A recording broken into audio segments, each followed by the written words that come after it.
성도님들 안녕하세요. 성도님들은 요즘 무엇을 위해서 기도하십니까? 코로나가 빨리 없어지게 해달라고 기도하시나요? 네, 저도 그것을 위해서 매일 기도하고 있습니다. 그런데 그거 말고는 혹시 무엇을 위해서 기도하십니까? 우리의 기도 제목은 우리가 무엇에 관심을 갖고 있는지를 보여줍니다. 어떤 사람이 무엇을 위해서 기도하는가를 보면 지금 그 사람이 무엇에 관심을 가지고 있고 또 그 사람의 필요가 무엇인지를 알 수가 있습니다.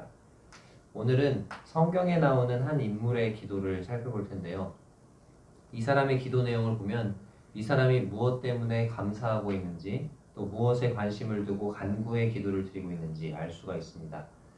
그런데 이 사람의 기도 제목들을 보면서 그 기도 제목들이 바로 우리에게 필요한 기도 제목이라는 생각이 들었습니다. 이 사람은 누구냐면 바울입니다. 그래서 이 시간에는 바울의 기도를 통해서 우리에게 필요한 기도 제목이라는 제목으로 성도님들과 말씀을 교제하도록 하겠습니다. 성경 본문은 에베소서 1장 15절에서 23절입니다. 에베소서 1장 15절에서 23절입니다. 신약성경 310쪽 11쪽이 되겠습니다. 에베소서 1장 15절에서 23절입니다.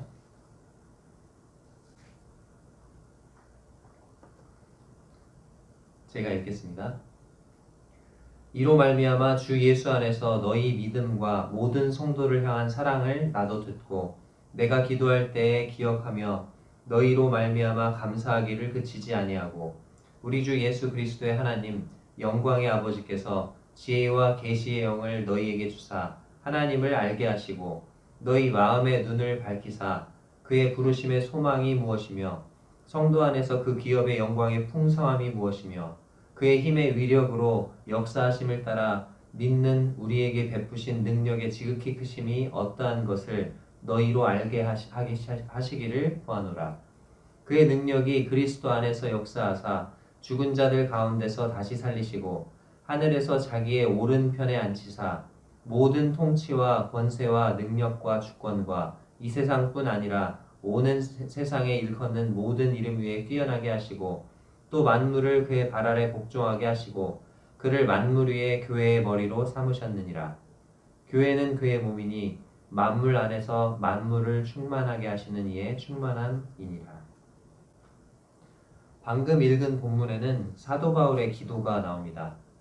사도 바울의 기도는 감사와 간구로 이루어져 있는데요. 앞부분에 나오는 15절과 16절에 감사 기도가 나오고 17절에서 23절까지는 간구의 기도가 나옵니다. 우리 지난 시간에 에베소서 1장 3절에서 14절까지를 살펴봤었죠. 그때 제가 말씀을 교제하면서 3절에서 14절까지 12구절에 해당하는 분량이 헬라어 원문으로는 몇 문장으로 되어 있다고 말씀드렸죠? 네, 한 문장이라고 말씀드렸습니다. 그런데 에베소서에는 그런 곳이 8군데가 있다고 말씀을 드렸죠. 방금 읽은 1장 15절에서 23절까지도 몇 문장으로 되어 있을까요? 한 문장으로 되어 있습니다. 그러니까 사도 바울이 여기서 지금 기도를 하고 있는데 문장을 중간에 끊는 것, 문장을 중간에 마치는 것을 잊고 단숨에 기도를 한 것 같아요. 그만큼 평소에 에베소 성도들을 위해서 많이 기도했다는 것이겠죠. 먼저 15절과 16절에 나오는 감사 기도를 살펴보겠습니다. 15절과 16절에 보니까 사도 바울의 감사 기도의 제목이 무엇이었습니까? 에베소 성도들에 대한 것이었어요. 우리 성도님들의 감사 기도의 제목은 무엇입니까? 우린 주로 이렇게 기도하죠. 하나님, 때를 따라 귀한 양식 주셔서 감사합니다. 하루에 3번 밥 먹기 전에 감사 기도하죠. 아니면 오늘 하루 무사히 마칠 수 있게 해주셔서 감사합니다. 자기 전에 이렇게 감사 기도를 드립니다. 또 예배 시간에는 나를 구원해 주셔서 감사합니다. 이런 감사 기도를 드리죠. 근데 우리의 감사 기도의 제목들을 잘 살펴보면요. 주로 누구에 대한 감사 기도를 드려요? 주로 나나 아니면 나의 가족에 관한 감사 기도를 드립니다. 그러나 사도 바울의 감사 기도의 제목은 달랐습니다. 15절과 16절 제가 다시 한번 읽어보겠습니다. 이로 말미암아 주 예수 안에서 너희 믿음과 모든 성도를 향한 사랑을 나도 듣고 내가 기도할 때 기억하며 너희로 말미암아 감사하기를 그치지 아니하고. 사도 바울은 에베소 성도들에 대해서 감사 기도를 올리고 있는데 특별히 두 가지에 대해서 감사를 드리고 있습니다. 첫 번째는 뭘 들었어요? 주 예수 안에서 너희 믿음과. 다른 번역에 보니까 주 예수님에 대한 너희 믿음과 이렇게 되어 있습니다. 사도 바울은 에베소 성도들이 예수님을 믿는 믿음을 가진 것에 대해서 감사했어요. 그들이 믿음 안에 있는 것에 대해서 감사를 드렸단 말입니다. 15절의 첫 부분 시작이 어떻게 시작하죠? 근데 이로 말미암아 이렇게 시작하죠. 그 앞에 나오는 1장 3절에서 14절까지의 그 내용으로 말미암아라는 말입니다. 그 내용이 뭐였죠? 예수 그리스도 안에 있는 모든 축복들이었어요. 그러니까 예수 그리스도 안에 있는 모든 축복들로 말미암아 이 에베소 성도들이 예수님을 믿는 믿음을 가진 것에 대해서 감사를 드린 것입니다. 그 그리스도 안에 있는 축복들이라는 게 뭐였냐면 지난 시간 잠깐 복습을 하면 성부 하나님으로 말미암은 선택과 예정, 그리고 성자 하나님으로 말미암는 속량 곧 죄사함, 지혜와 총명으로 우리에게 알리신 비밀, 그리고 성령 하나님으로 말미암은 인치심과 보증, 이와 같은 그런 축복들이었습니다. 근데 이 에베소 성도들이 우리 주 예수 그리스도를 믿는 믿음을 통해서 이와 같은 놀라운 축복들을 누릴 수 있는 특권 안으로 들어오게 된 것입니다. 그래서 사도 바울은 에베소 성도들이 주 예수 그리스도에 대한 믿음을 가진 것 때문에 감사했습니다. 근데 그뿐만이 아니죠. 감사의 제목이 또 한 가지 있었죠. 그것이 무엇입니까? 주 예수 안에서 너희 믿음과 그 다음에 뭐라고 되어 있습니까? 모든 성도를 향한 사랑을 나도 듣고. 방금 앞에서 살펴본 주 예수 그리스도에 대한 믿음은 하나님과 성도 사이의 수직적인 관계를 말하죠.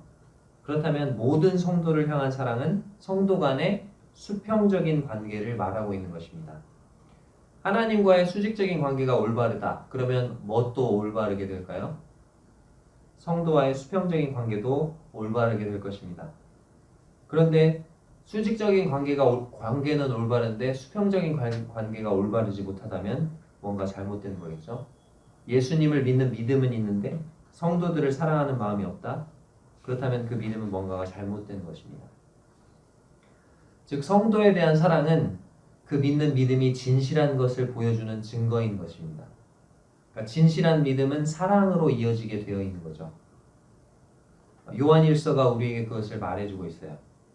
요한일서 3장 14절에 보면 우리는 형제를 사랑함으로 사망에서 옮겨 생명으로 들어간 줄을 알거니와 사랑하지 아니한 자는 사망에 머물러 있느니라. 자, 어떤 사람이 사망에서 생명으로 옮겨졌는지를 어떻게 알 수 있다고요? 누구를 사랑함으로? 형제를 사랑함으로. 형제를 사랑하는 사람은 사망에서 생명으로 옮겨진, 즉 주 예수 그리스도에 대한 믿음을 통해서 구원받은 사람이라는 것이죠. 요한일서 5장 1절에서도 똑같은 것을 말하고 있습니다.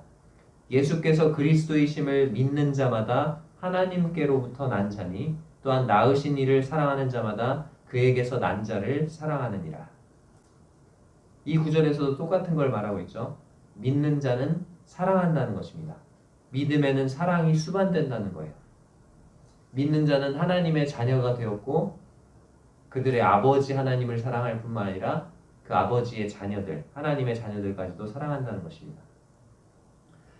근데 우리가 방금 살펴본 이 모든 성도를 향한 사랑이라는 부분에서 우리의 마음을 콕 찌르는 부분이 있어요. 어떤 성도를 향한 사랑이라고 했습니까? 그냥 성도를 향한 사랑입니까? 네, 모든 성도를 향한 사랑입니다.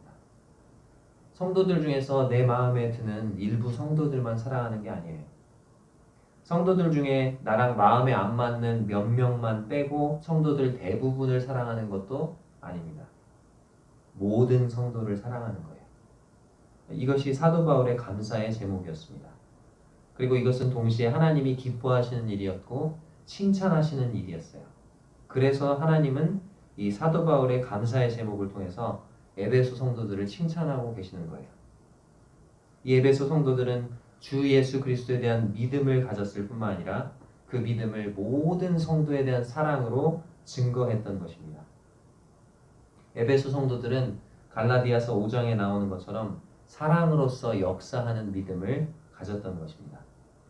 근데 우리가 한 가지 기억할 게 있어요. 이렇게 모든 성도에 대한 사랑으로 칭찬받았던 에베소 교회가 이 에베소서라는 편지를 받은 지 불과 30년 뒤에 어떻게 되었습니까? 요한계시록 2장에 보면 에베소 교회에 대한 무서운 책망이 나옵니다. 너희가 모든 것을 다 잘했다. 딱 한 가지만 빼고. 그런데 고린도전서 13장에 따르면 그 딱 한 가지를 빼면 나머지 모든 것이 헛것이 되어버리는 것이었습니다. 그 딱 한 가지가 무엇입니까? 주님 말씀하시죠. 네 처음 사랑을 버렸느니라. 모든 성도에 대한 사랑으로 칭찬받았던 이 에베소 교회가 불과 30년 후에는 주님의 사랑이 식어버리고 성도들에 대한 사랑도 냉랭하게 변해버린 교회가 된 것입니다. 예수 그리스도의 사랑을 전하고 나타내야 할 교회가 사랑을 잃어버렸다? 그것은 교회로서의 존재 가치를 잃어버리는 것입니다. 그렇기 때문에 주님은 처음 사랑을 회복해라. 그렇지 않으면 내가 촛대를 옮겨버리겠다고 무섭게 책망하신 것입니다. 사랑하는 성도님들, 우리는 그렇게 되지 않도록 주의합시다. 주 예수님에 대한 믿음과 모든 성도를 향한 사랑을 계속해서 키워나가는 그런 교회가 됩시다. 이제 17절에서 23절까지는 사도 바울의 간구의 기도 제목이 나옵니다. 사도 바울은 무엇을 간구하고 있을까요? 간구라는 게 뭐죠? 간구는 필요한 것을 구하는 거죠. 우리는 보통 우리에게 가장 필요하다고 느끼는 것을 간구합니다. 사도 바울은 에베소 성도들을 생각하면서 무엇이 가장 에베소 성도들에게 필요한 것이라고 생각했을까요? 하나님, 에베소 성도들이 은장색 데메드리오를 비롯한 에베소의 사나운 불신자들에게 핍박받지 않도록 지켜주세요. 이것을 구했을까요? 아닙니다. 하나님, 에베소 성도들 중에 과거에 마술을 하다가 죽게 돌아온 성도들이 있습니다. 그들이 자신들의 생계와도 같은 마술책들을 다 불태워 없앴는데 그 성도들에게 먹을 것과 입을 것을 주시고 합당한 직장을 가질 수 있도록 해주세요. 사도 바울은 그것을 위해서 구하지도 않았습니다. 물론 우리의 육체적인 필요나 직장을 위해서 하나님의 인도하심을 구하고 간구하는 것은 필요한 일이고 바람직한 일입니다. 에베소서에는요 1장과 3장에서 사도 바울의 기도가 2번 나오는데 그 기도들의 공통점은 뭐냐면 간구의 초점이 육체적인 필요보다는 영적인 필요에 맞춰져 있다는 것입니다. 우리의 육체적인 필요를 위해서 기도하는 것 물론 필요합니다. 그러나 우리의 기도가 육체적인 필요에만 치우쳐져 있다면 그것은 잘못된 것이겠죠. 기도에 있어서 균형이 필요한 것입니다. 우리는 기도에 있어서도 우리의 우선순위를 바르게 해야 합니다. 먼저 그의 나라와 그의 의를 구해야 합니다. 먼저 먹을 것과 마실 것과 입을 것을 구하는 것이 아닙니다. 먼저 그의 나라와 그의 의를 구할 때 이 모든 것들을 우리에게 더해 주실 것입니다. 자, 그럼 사도 바울이 간구한 것이 무엇인지 살펴보겠습니다. 사도 바울은 여기서 크게 2가지를 간구하는데요. 먼저 첫 번째로 17절에 보이는 것처럼 우리 주 예수 그리스도의 하나님 영광의 아버지께서 지혜와 계시의 영을 너희에게 주사 하나님을 알게 하시고. 자, 무엇을 구하고 있습니까? 에베소 성도들이 누구를 알도록요? 하나님을 알게 하시기를 구하고 있습니다. 자, 그럼 에베소 성도들이 하나님을 몰랐을까요? 아닙니다. 알았습니다. 에베소 성도들은 하나님이 그들의 아버지 되신 것을 이미 알고 있었어요. 그렇다면 여기에 나와 있는 하나님을 알게 하시고가 무슨 뜻일까요? 영어 성경에는 너희로 그분을 더 잘 알도록 하시고라고 나와 있습니다. 그냥 아신다는 게 알게 하는 게 아니고 뭐라고요? 더 잘 알게. 헬라어 원어상으로는 안다라는 단어가 그냥 어떤 대상에 대해서 지식적으로 아는 것이 아니고 친밀한 사귐을 통해서 경험적으로 아는 것을 뜻합니다. 자, 우리가 어떤 사람에 대해서 아는 것과 어떤 사람을 아는 것은 다릅니다. 예를 들어볼까요? 저는 문재인 대통령에 대해서 압니다. 그분이 대한민국 대통령이라는 것을 알아요. 하지만 저는 그분을 만난 적도 없고 실제로 본 적도 없고 문재인 대통령도 저를 모릅니다. 그러나 문재인 대통령의 아들은 그분을 어떻게 할까요? 제가 문재인 대통령을 아는 것과는 다른 방법으로 그 문재인 대통령의 아들은 그분을 안다는 것입니다. 그래서 그 사람에 대해서 아는 것과 그 사람 자체를 경험적으로 아는 것은 차이가 있습니다. 하나님에 대해서도 마찬가지겠죠. 하나님에 대해서 지식적으로 아는 것과 하나님과 친밀한 사귐을 통해서 하나님을 경험적으로 아는 것은 엄청난 차이가 있는 것입니다. 여기서 지금 사도 바울의 간구의 제목은 이 에베소 성도들이 하나님에 대해서 아는 것이 아니고 하나님을 아는 것, 즉 하나님과 친밀한 사귐을 통해서 하나님을 경험적으로 더욱더 잘 알아가게 되기를 원했던 것입니다. 그렇기 때문에 하나님을 아는 것은 뭐에 달려있냐면 하나님과 얼마나 그 사람이 친밀한 사귐을 갖고 있고 하나님과 얼마나 동행하느냐에 따라서 달라질 것입니다. 한번 가정을 해보죠. 어떤 아버지에게 아들이 둘 있다고 생각을 해보겠습니다. 한 아들은 아버지랑 매일 만나서 이야기를 나눠요. 친밀한 사귐을 가져요. 같이 음식도 먹고 같이 여행도 다니고 같이 많은 것들을 해요. 근데 또 한 아들이 있습니다. 근데 그 아들은 자기 일에 너무 바빠요. 그래서 아버지를 1년에 한 번 볼까 말까 해요. 전화도 자주 안 해요. 전화 통화도 자주 안 하고 어쩌다 필요할 때만 아버지를 찾습니다. 자, 그렇다면 누가 아버지를 더 잘 알까요? 누가 아버지의 마음을 더 잘 헤아릴까요? 맨 처음에 말했던 친밀한 사귐을 갖는 아들입니다. 마찬가지입니다. 하나님과 친밀한 교제 가운데 거하는 성도는 하나님을 더 잘 알 수가 있습니다. 성도가 하나님을 더 잘 알기 위해서 필요한 것이 무엇인지 우리가 방금 읽은 본문에 잘 나와 있는데요. 무엇입니까? 무엇을 주사 하나님을 알게 하시고라고 되어 있습니까? 네, 지혜와 계시의 영을 너희에게 주사. 지혜와 계시의 영. 성령님의 도움이 필요하죠. 하나님과 친밀한 교제를 위해서는 하나님과 자주 대화를 해야 되겠죠? 아버지의 말씀을 또 듣고 또 내가 아버지께 말씀을 드리고 서로 대화를 해야 되겠죠. 왔다 갔다. 자, 하나님께 우리가 말씀을 드리는 것을 뭐라고 하죠? 기도라고 합니다. 우리가 기도할 때 성령이 우리의 기도를 도우신다고 말씀하고 있습니다. 또 우리가 하나님의 말씀을 들을 때, 하나님의 말씀을 읽을 때 성령님께서 그 말씀을 깨닫게 해주십니다.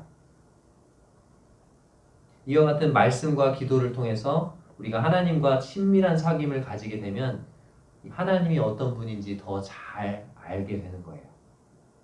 사도 바울은 에베소 성도들이 이와 같은 하나님과의 친밀한 교제를 통해서 하나님을 더욱더 잘 알게 되기를 간구했습니다. 자, 그렇다면 사도 바울의 바람은 곧 누구의 바람일까요? 하나님의 바람이겠죠. 즉 하나님께서 우리에게 첫 번째로 바라시는 게 뭐냐면 하나님과의 친밀한 사귐을 갖는 것. 하나님과 개인적으로 인격적으로 매일매일 만나서 대화를 나누는 것. 그리고 하나님을 더욱더 잘 알아가는 것. 그것이 하나님이 우리에게 바라시는 것일 것입니다. 성도님들은 하나님과의 친밀한 교제 가운데 거하십니까? 그분의 음성을 날마다 듣고 계신가요? 그리고 그분에게 수시로 여러분의 음성을 들려드리십니까? 만약 그렇지 않다면 오늘부터라도 하나님과 친밀한 교제를 회복해 가시길 원합니다. 그리고 하나님을 더욱더 알아가시기를 원합니다. 자, 이번에는 사도 바울의 두 번째 간구의 제목을 살펴보겠습니다. 자, 사도 바울이 무엇을 간구하고 있습니까? 18절 제가 읽겠습니다. 너희 마음의 눈을 밝히사 그의 부르심의 소망이 무엇이며 성도 안에서 그 기업의 영광의 풍성함이 무엇이며 그의 힘의 위력으로 역사하심을 따라 믿는 우리에게 베푸신 능력의 지극히 크심이 어떠한 것을 너희로 알게 하시기를 구하노라.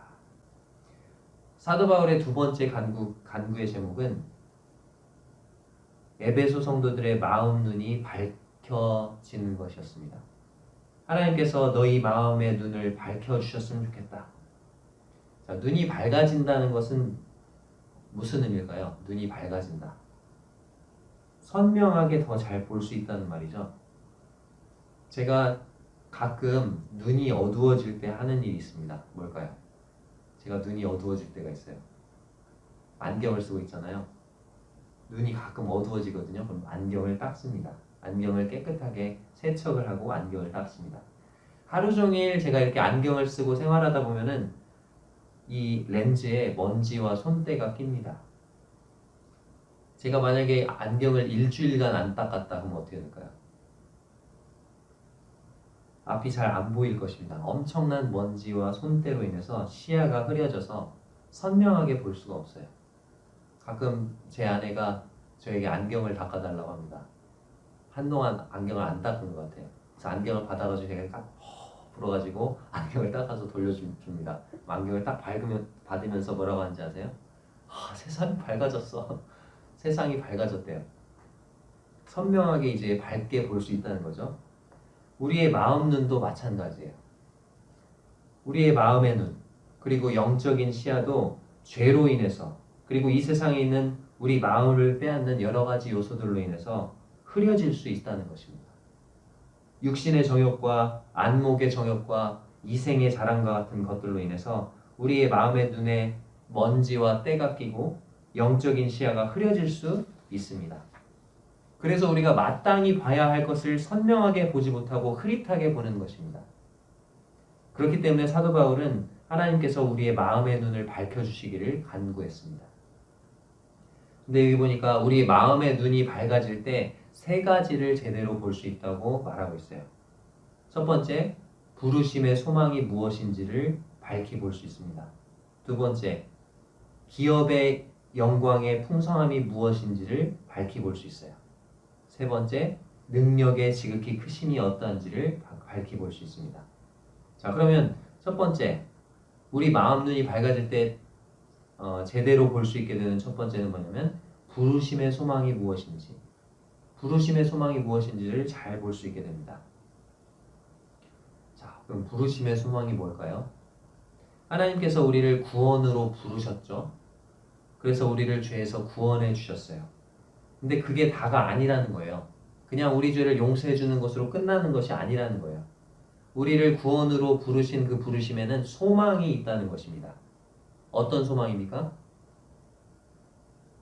장차 우리가 우리의 본향인 천국에 갈 소망입니다. 그곳에는 눈물도 없고 슬픔과 애통도 없습니다. 아픔도 없고 질병도 없고 요즘 유행하고 있는 코로나도 없고 죽음도 없습니다. 기쁨과 행복 속에서 영생을 누리는 곳입니다. 그리고 그곳이 기쁨과 행복의 장소인 가장 큰 이유는 그곳에 누가 계세요? 나를 생명을 바쳐서 사랑하셨던 나를 구원하신 주님이 그곳에 계시기 때문입니다. 그곳에서 그분을 만나서 영원히 함께 살 소망이 우리에게 있는 것입니다. 그 소망만 있나요? 우리의 썩을 몸이 예수님처럼 신령한 몸으로 변화될 소망이 있습니다. 주님이 오시기 전에 먼저 세상을 떠난 성도들에게는 부활의 소망이 있습니다. 이와 같은 부르심의 소망을 언제 우리가 더 잘 볼 수 있게 됩니까? 우리의 마음의 눈이 밝아질 때입니다.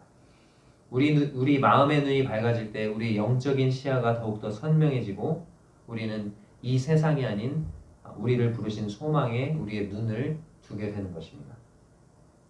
자, 두 번째, 우리 눈이 마음의 눈이 밝아질 때 더 잘 볼 수 있게 되는 두 번째는 성도 안에 있는 그의 기업의 영광의 풍성함입니다. 기업이라고 나와 있는 이 기업이란 단어가 쉽게 말하면 뭘까요? 기업. 뭐 대기업, 중소기업 그 기업이 아니에요. 기업은 유산을 가리킨다. 유산.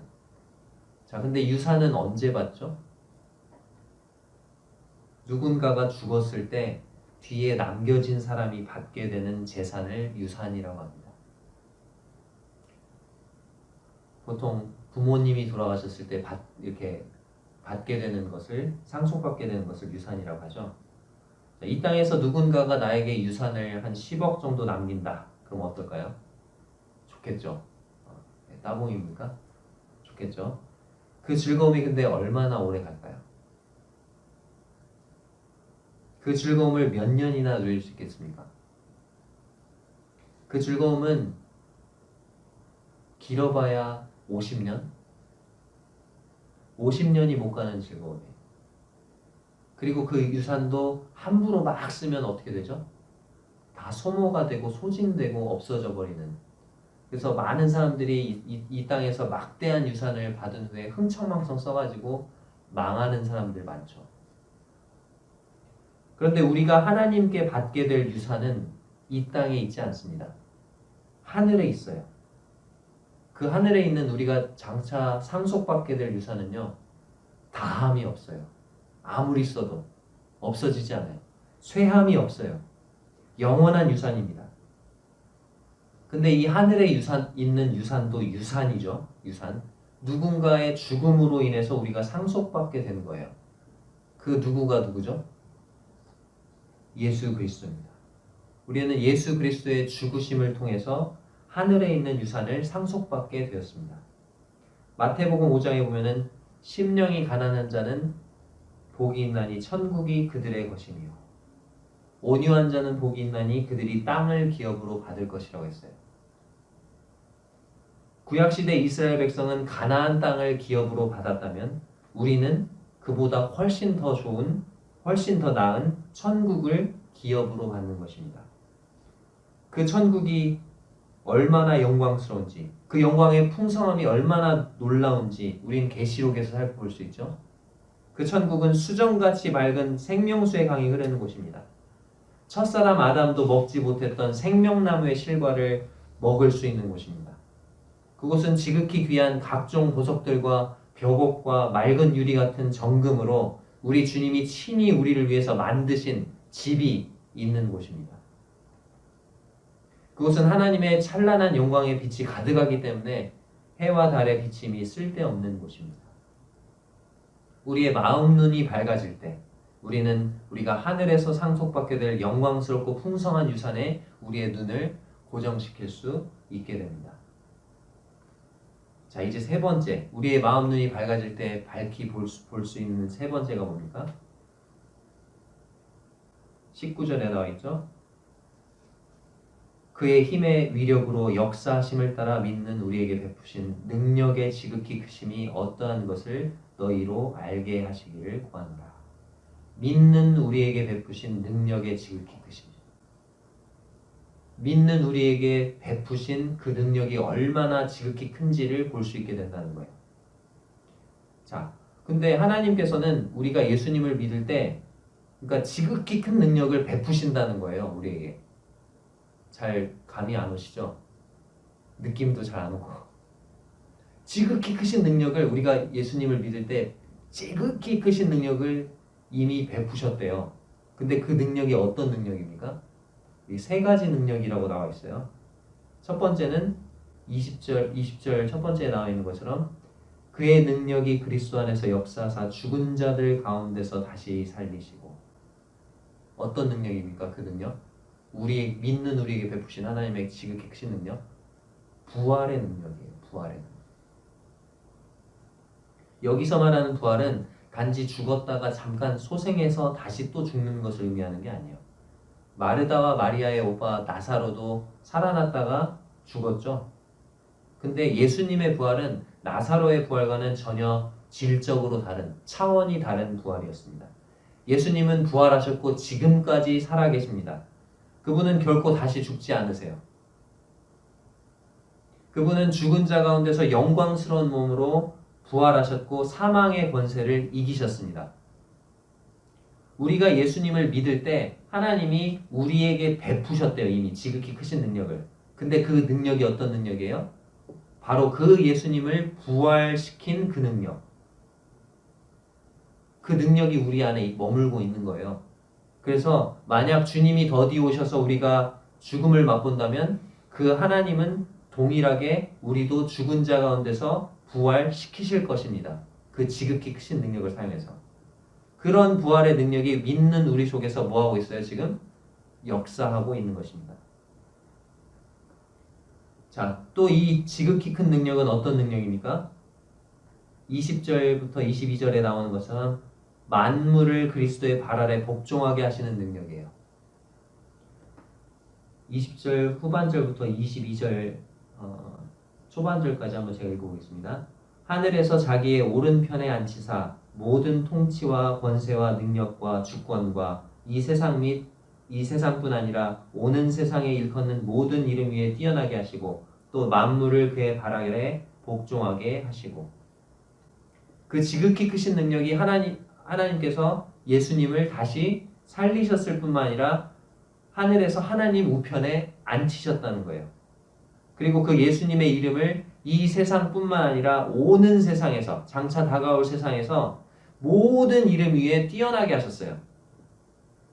여기 21절에 나오는 모든 통치, 권세, 능력, 주권 이런 것들은 천사들의 계급을 말하는 것으로 보입니다. 그러니까 모든 천사들의 계급을 초월하는 그 가장 높은 위치에 하나님께서 예수님을 두신 거예요.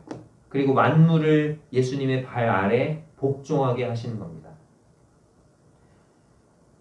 그리스도와 함께 우리를 살리신 그 동일한 부활의 능력, 그리고 만물을 그리스도의 발 아래 복종하게 하시는 그 능력이 우리 가운데 지금 역사하고 있다는 거예요. 근데 그게 아직 실감이 안 나시죠? 근데 하나님의 눈에는 이미 그 지극히 크신 능력이 역사해서 우리에게 역사해서 우리가 그리스도와 함께 이미 하늘에 앉아 있다고 선언하고 계세요. 2장에서는. 2장 6절 보세요. 또 함께 일으키사 그리스도 예수 안에서 함께 하늘에 어떻게 했다고요? 앉히시니.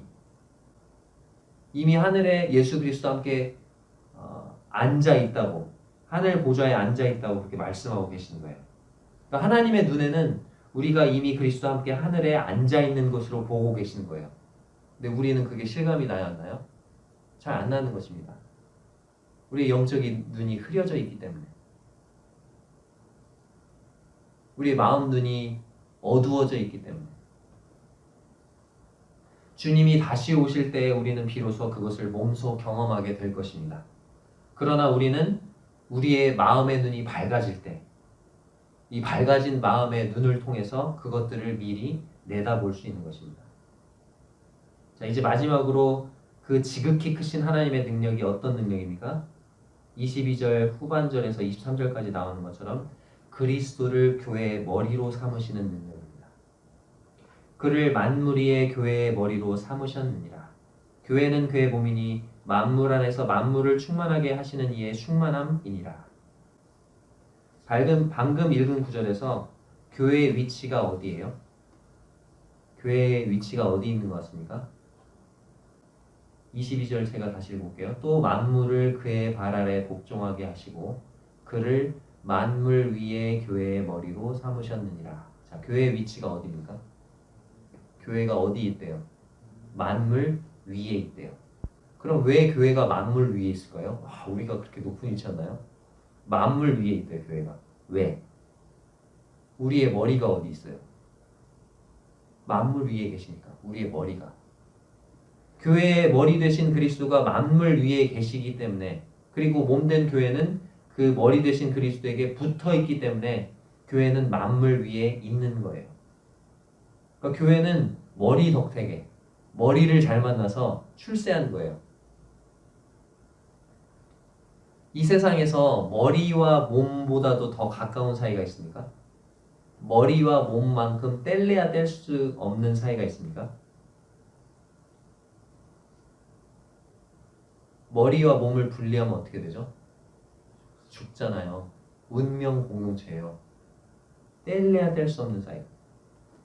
그 정도로 그리스도와 교회가 가까운 사이가 됐다는 거죠. 이것이 하나님의 놀라운 능력입니다. 몸된 교회를 이루고 있는 우리들의 모습을 보세요. 우리가 몸될 자격이 있나? 지옥에 던져져서 멸망당할 수밖에 없는 죄인들이었습니다. 하나님의 약속의 은혜와는 아무런 상관이 없었던 죽은 개와 같았던 이방인들이었어요. 근데 그런 사람들을 예수 그리스도의 피로 의롭다 하시고 그리스도의 몸된 교회로 삼으신 것입니다. 이것이 하나님의 놀라운 능력이에요. 우리는 그리스도의 몸이 될 자격이 없었던 존재들이에요. 그런데 23절에 뭐라고 말씀하고 계십니까? 교회는 그의 몸이니 만물 안에서 만물을 충만하게 하시는 이의 충만함이니라. 만물 안에서 만물을 충만하게 하시는 이의 충만함이니라. 주님은 우리를 그분의 몸으로 삼으셨어요. 우리 없이도 홀로 능히 일하실 수 있는 분이 이제 몸된 우리를 통해서 일하시고, 또 우리 없이도 홀로 능히 자신의 영광을 세상에 나타내실 수 있는 분이 이제는 몸된 우리를 통해서 자신을 세상에 나타내십니다. 주님은 창조주 하나님이세요. 그렇기 때문에 만물을 충만하게 채우시고 완성하시는 분이십니다. 우리 없이도 그분은 홀로 완전하시고 충만한 분이세요, 이미. 그런데 주님은 굳이 우리를 그분의 몸으로 삼으셨어요. 몸이 없는 머리 생각해 보셨어요? 몸이 없는 머리.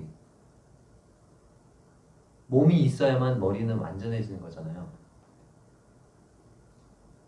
주님은 굳이 우리를 그분의 몸으로 삼으시고 우리가 있어야만 완전해지시는 편을 택하신 거예요. 나는 이제 교회의 머리야. 나에겐 몸된 너희가 필요해. 몸된 교회를 이루고 있는 너희가 있어야 나는 비로소 완전해지고 충만해져. 그렇게 말씀하고 계시는 거예요.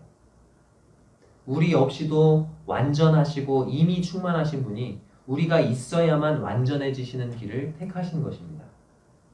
머리 되신 예수 그리스도에게 전혀 어울리지 않는 우리를 택하시고 그분의 몸으로 삼으신 것.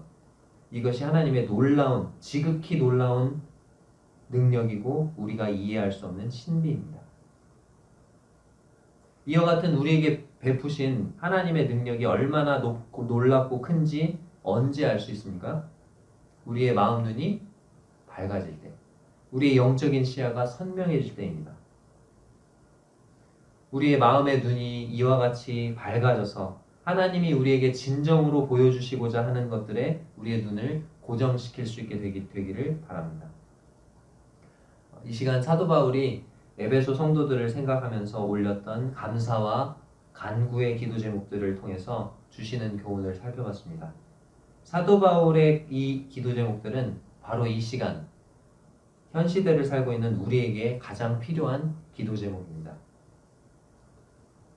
먼저 첫 번째로 감사 기도를 살펴봤죠. 사도 바울의 마음을 감사로 가득 차게 했던 것, 그것은 에베소 성도들의 주님에 대한 믿음과 모든 성도를 향한 사랑이었습니다. 우리도 에베소 성도들과 같이 주님에 대한 믿음과 모든 성도를 향한 사랑을 계속해서 키워나가는 교회가 되기를 바랍니다. 두 번째로 사도 바울은 간구를 했죠. 두 가지 간구를 했습니다. 첫 번째는 사도 바울은 에베소 성도들이 하나님과의 친밀한 사귐을 통해서 하나님을 더 잘 알게 되기를 기도했습니다. 그것이 사도 바울의 첫 번째 간구의 제목이었고 하나님이 우리에게 가장 바라시는 것입니다. 우리 남원 서문교회 성도님들도 하나님과 더욱더 친밀한 교제를 통해서 하나님을 더욱더 잘 알아가게 되시기를 바랍니다. 두 번째 간구의 제목은 무엇이었습니까? 마음 눈이 밝아져서 성도로서 마땅히 봐야 할 것을 밝히 볼 수 있게 되기를 기도했습니다. 우리가 마땅히 봐야 할 것들이 뭘까요?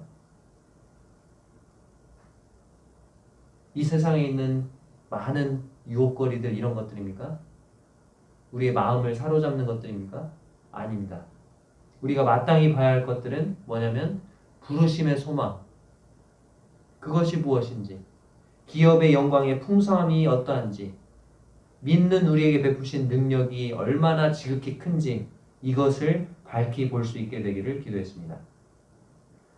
우리 남원 성목교회 성도님들도 영적인 시야가 이 세상 것들로 흐려지지 않고 하나님이 우리를 부르신 소망과 또 우리가 장차 받게 될 영광스러운 하늘의 유산에 우리의 시선을 고정하고 믿는 우리에게 지극히 크신 능력을 베푸신 하나님을 더욱더 바라보게 되시기를 바랍니다. 이상으로 말씀하시겠습니다. 감사합니다.